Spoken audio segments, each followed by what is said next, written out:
Hello, everybody. In this video, I'm going to give you all a brief rundown of what indie comics are on this week's Final Order Cutoff.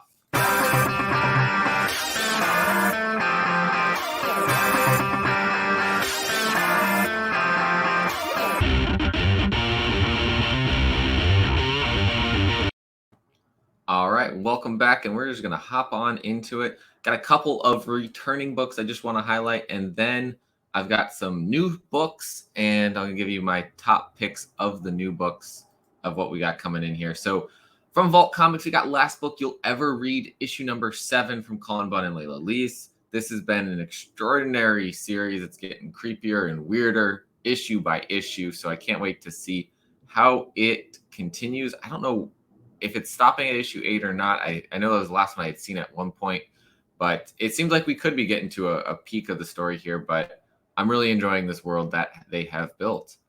Also, another issue 7 from Vault Comics is Human Remains from Peter Milligan and Sally Cantorino. This one, also just great, creepy monsters and psychological horror going on to the characters, and fantastic what they're doing to try to figure out what these creatures are is really interesting too. Trying to get psychics involved and things that they're learning about how the creatures work and what maybe confuses them. Just really cool. So that's also on FOC this week. Again, FOC date would be March 14th. So Pi Day is our FOC date for all of these indie comics here. And the end of a series here, we got Buckhead number 5 from Boombox from Shobo Coker and George Kambadias. I have really been enjoying this story here, and this is really cool. This is one of his first comics, Shobo Coker. He's also doing New Masters over at Image. So great to see both of these series come out at the same time. Really great start into his comics. Going on, we have Radiant Red issue number 2 of 5 from Image Comics here, of course, in the Radiant Black universe. Did enjoy getting a little bit more about Radiant Red and maybe the origins of her and how she started doing what she was doing with some bank robbing. And yeah, we'll see what else is happening in her origin story here in issue 2. This one from Cherish Chen, Darko Lafuente, and Miguel Muerto. And speaking of New Masters from Image, issue 3 is on FOC this week from Shobo and Shof Coker.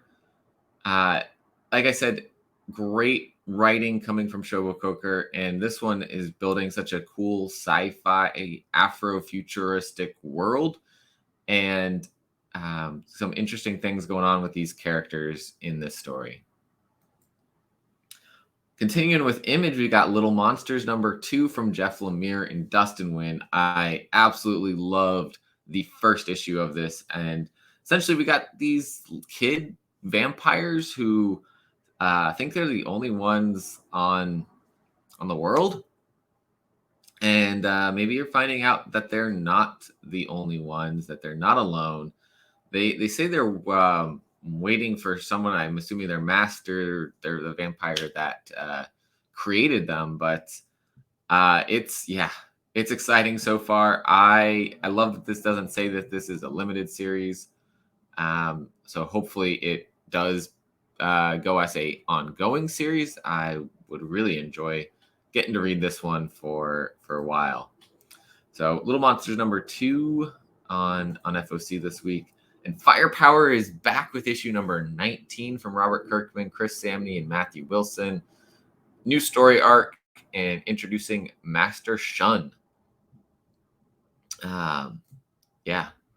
So that it's been a while since Firepower's been out. It's been a little bit of a break, but it's back, and I'm excited to pick up where it left off and continue reading this story.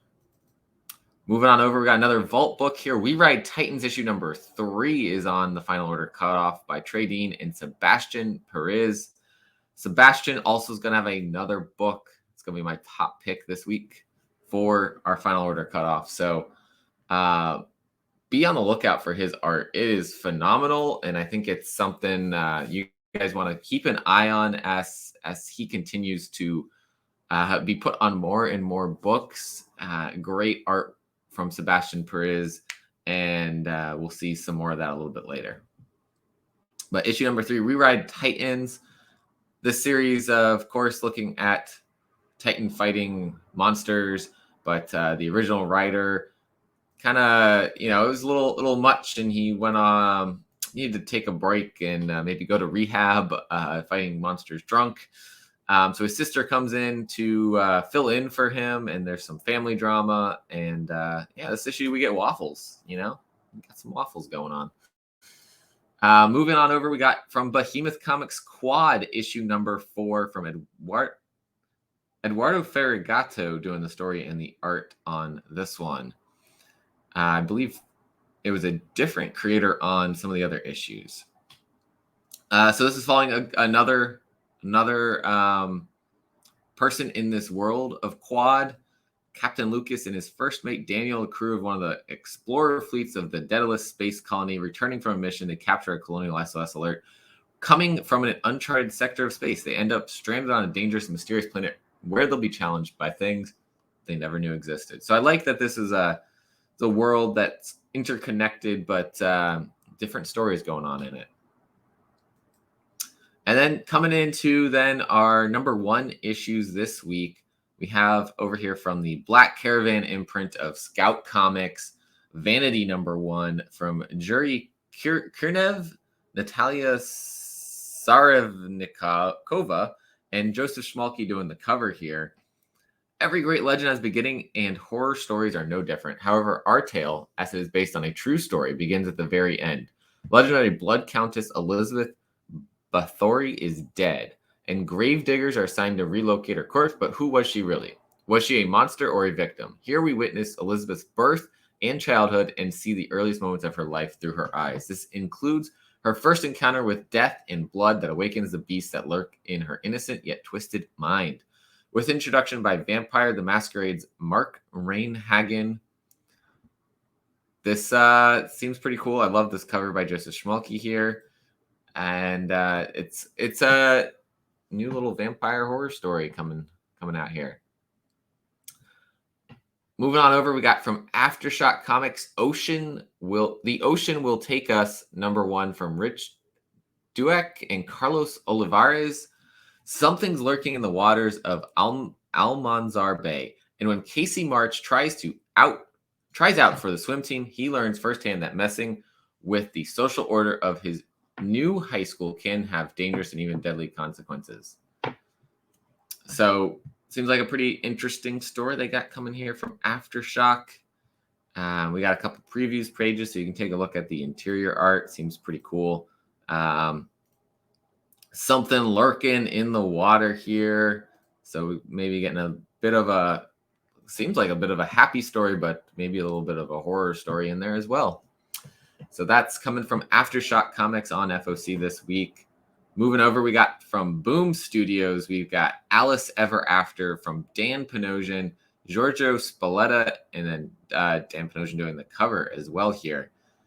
And I believe, if I'm not mistaken, this one does have a Jenny Frison cover B. Yes, it does. So I may get this and check this one out. I'm not 100% sure yet if I want to read this whole series, but I love this cover, and I am intrigued by the story. Return to Wonderland, this twisted sequel by superstar artist and writer Dan Panosian, perfect for fans of Mirka Andolfo's Mercy and Luna. Alice first visited Wonderland as a child. Now an adult, it's her only escape from a cold, strange reality she finds herself living in. But in order to return to her fantasy world, she needs something stronger than mushrooms that can change her size, and is forced to resort to crime to feed her growing addiction. Will Alice choose to escape from her uncaring family and childhood trauma in Wonderland, or find the courage to face her demons in the real world? Very intriguing idea. Like I said, probably going to pick up this cover because it's Jenny Frison, and I love what's going on here.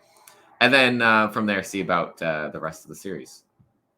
Moving over, we got Image here with Image 30th Anniversary Anthology number 1 of 12 with a whole slew of creators celebrating the 30th anniversary of the first Image comic with a year-long parade of all new stories from some of the biggest and best names in comics, featuring a combination of ongoing serials and standalone short stories. This is an inaugural issue, kicks off with the first chapters of two 12-part stories, The Blizzard by Jeff Johns and Andrea Moody, and Red Stitches by Brendan Fletcher and Erica Henderson, plus the opening installments of a trio of three-parters, Gospel for a New Century by Wyatt Kennedy and Luana Vecchio, Loop/Hopeless by Mirka Andolfo, and Shift by Kyle Higgins and Danielle Denucuelo.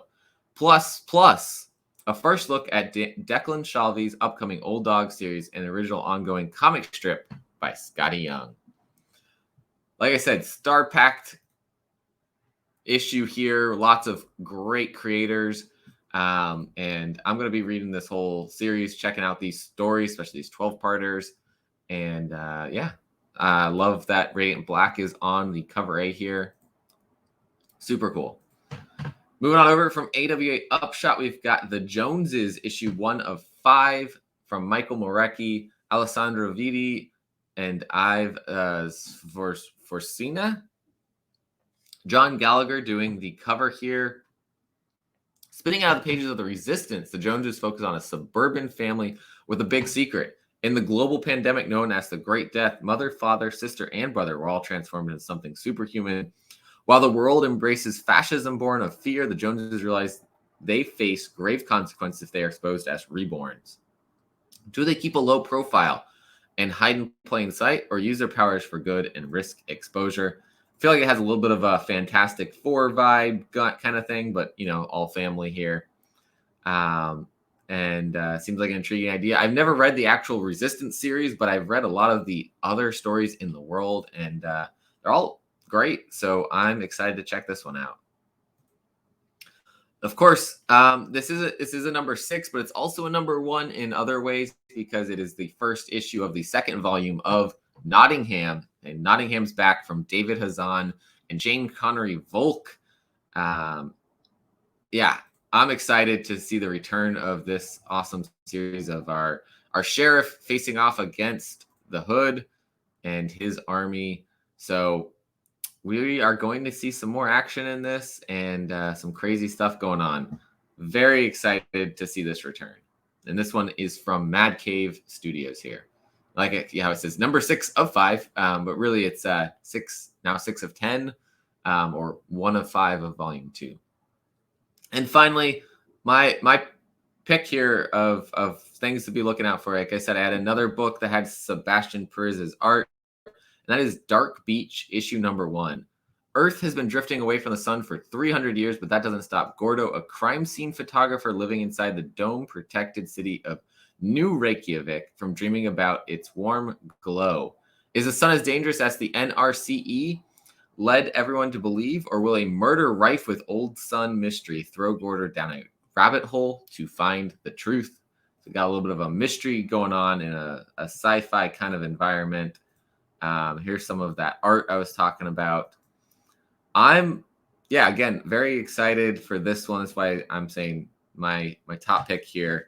And I'll show you guys something in a second, but cover by Sebastian Perez, I believe here. But yeah, there's multiple covers for this. Of course, as always, Behemoth does a great job getting some cool covers out there.